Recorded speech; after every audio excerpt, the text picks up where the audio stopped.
Bismillahirrahmanirrahim. Assalamualaikum warahmatullahi wabarakatuh. Assalamualaikum warahmatullahi wabarakatuh. Bismillah, alhamdulillah, thumma salatu wassalamu ala rasulillah Muhammad ibn Abdillah wa ala alihi wa sahbihi wa mawala wa la hawla wa la quwata illa billah. Ashhadu an la ilaha illallah wahdahu la syarika lah wa ashhadu anna Muhammadan abduhu wa rasuluhu la nabiyya ba'dah. Allahumma salli ala sayyidina Muhammad wa ala ali sayyidina Muhammad, amma ba'd. Pemirsa yang dirahmati Allah Subhanahu wa taala, syukur kita panjatkan kepada Allah Subhanahu wa taala, selawat kepada Nabi kita Kang Muhammad sallallahu alaihi wasallam, kepada keluarga, para sahabatnya, dan mudah-mudahan kita semua diakui sebagai umatnya mendapatkan syafaatul uzma di yaumil qiyamah. Amin Allah ya rabbal alamin. Pemirsa yang dirahmati Allah Subhanahu wa taala, manusia dalam hidup dan kehidupannya tentu menginginkan kebahagiaan. Bukan hanya kebahagiaan dunia, namun juga kebahagiaan akhirat.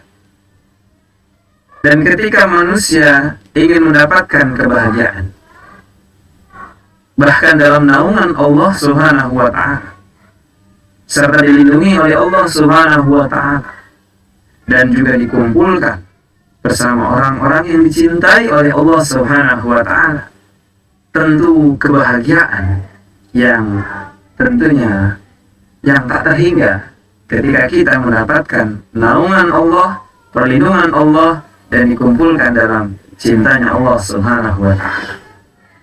Subhanallah.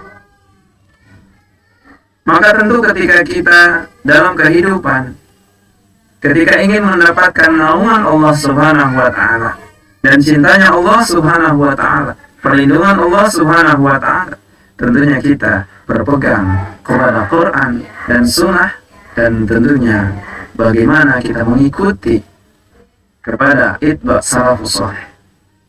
Subhanallah.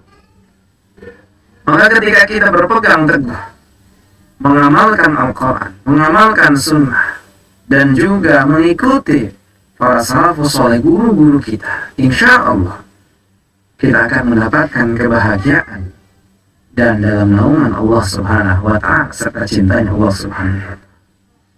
Lalu bagaimana ketika baginda Nabi sallallahu alaihi wasallam menggambarkan ketika kita ingin mendapatkan naungan Allah, ingin mendapatkan kasih sayang Allah, ingin dicintai oleh Allah Subhanahu wa ta'ala, bahkan dalam dikumpulkan bersama orang-orang yang dicintai oleh Allah Subhanahu wa ta'ala.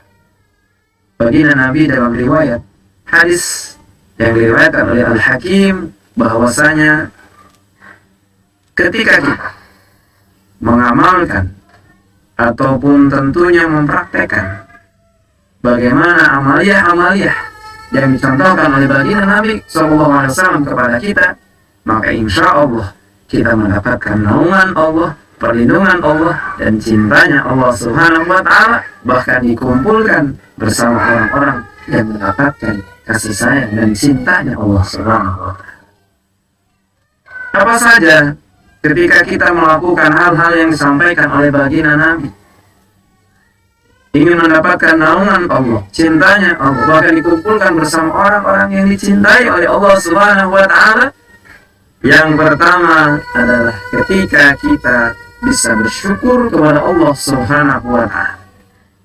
Ingin dinaungi oleh Allah, tentu kita ingin dicintai oleh Allah, tentu kita ingin dikumpulkan bersama orang-orang yang dicintai oleh Allah, tentu siapa yang tidak mau. Maka tentu yuk sama-sama kita laksanakan apa? Bersyukur kepada Allah Subhanahu wa ta'ala. Karena orang yang bersyukur kepada Allah akan mendapatkan naungan Allah. Orang yang bersyukur kepada Allah maka akan mendapatkan perlindungan Allah. Orang yang bersyukur kepada Allah akan mendapatkan perlindungan Allah Subhanahu wa ta'ala, dan tentunya dicintai oleh Allah Subhanahu wa ta'ala. Subhanallah.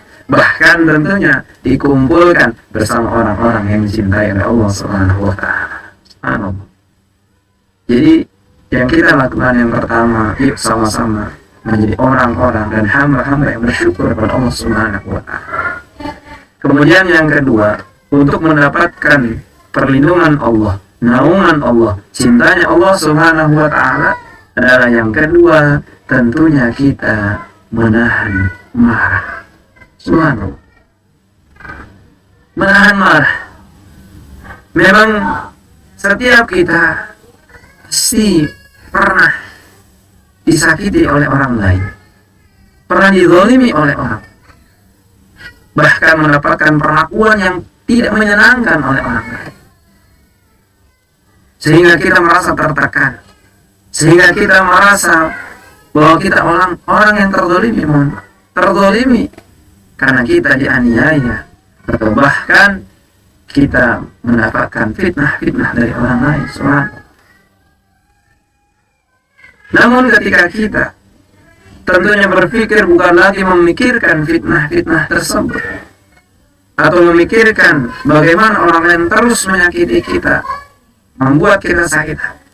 Namun ketika kita ingin dinaungi oleh Allah, ingin dilindungi oleh Allah, dan dalam cintanya Allah Subhanahu wa Ta'ala, maka yuk jangan marah dan juga menahan amarah. Subhanallah. Maka dalam suatu keterangan dijelaskan bahwa baginda Nabi menyampaikan, jangan marah.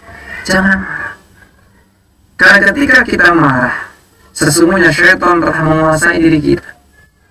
Ketika kita marah, sesungguhnya kita sedang dikuasai oleh syaitan.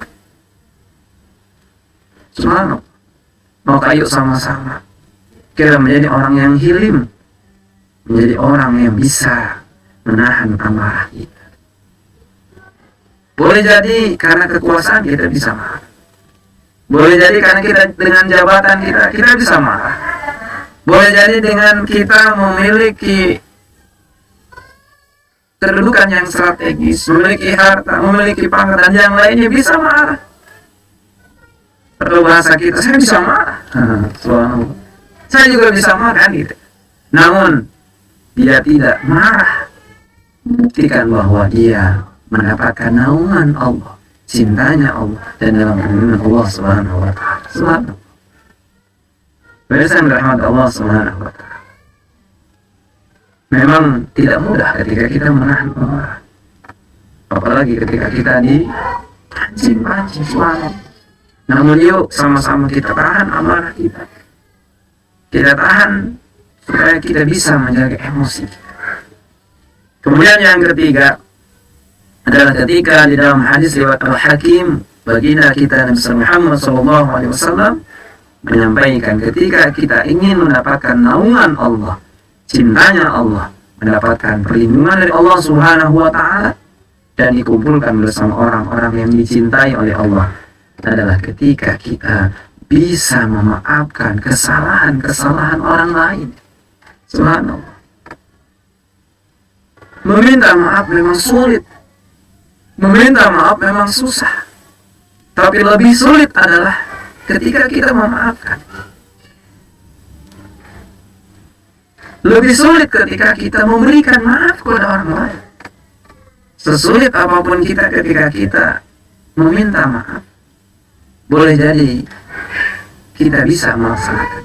Tapi ketika kita memberi maaf, inilah ujian kita, inilah tolak ukur kita, apakah kita bisa memaafkan kesalahan-kesalahan orang lain yang pernah menyakiti kita, yang pernah menzalimi kepada kita, bahkan membuat kita tertekan dan sakit hati. Maka yuk sama-sama. Di antara kita boleh jadi banyak sekali kekeliruan, kesalahan, banyak kekhilafan, banyak salah dan dosa. Maka tentunya kita sebagai manusia boleh jadi orang yang bersalah kepada kita, boleh jadi sedang mendapatkan godaan dari syaitan laknatullah alaih, sehingga dia lupa bahwa sesungguhnya marah adalah bagian dari syaitan, dan tentunya kita diuji oleh Allah apakah kita bisa memberikan maaf kepada orang-orang yang pernah menyakiti kita.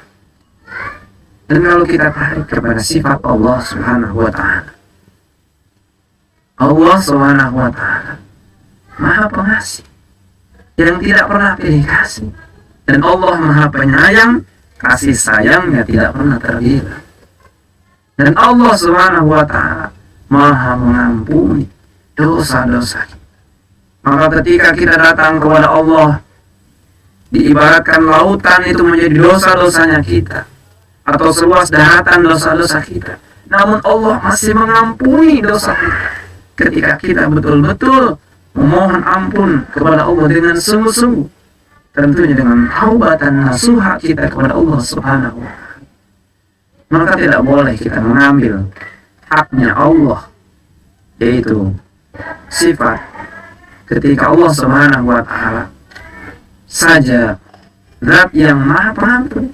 Maka ketika kita tidak menjadi orang-orang yang banyak mengampuni atau banyak memaafkan kesalahan-kesalahan orang lain, maka sesungguhnya kita sudah zalim kepada Allah Subhanahu wa Ta'ala. Pemirsa yang dirahmati Allah Subhanahu wa Ta'ala, mudah-mudahan dengan 3 hal ini kita mendapatkan naungan Allah. Ketika kita laksanakan sama-sama, kita dalam naungan Allah, dalam cintanya Allah. Ketika kita sama-sama saling memaafkan, saling menahan, dan juga bersyukur kepada Allah Subhanahu wa Ta'ala. Mudah-mudahan bermanfaat. Mohon maaf atas segala kekurangan dan kesalahan. Miskin ilmu pengalaman, bahkan juga gak sempurna, miskin pahala yang bisa saya sampaikan. Ya, mudah-mudahan walaupun singkat bermanfaat. Kita tutup dengan doa kifaratul majlis. Subhanakallahumma wa bihamdika asyhadu an la ilaha illa anta astaghfiruka wa atubu ilaik. Alhamdulillahirabbil alamin. Wassalamu alaikum warahmatullahi wabarakatuh.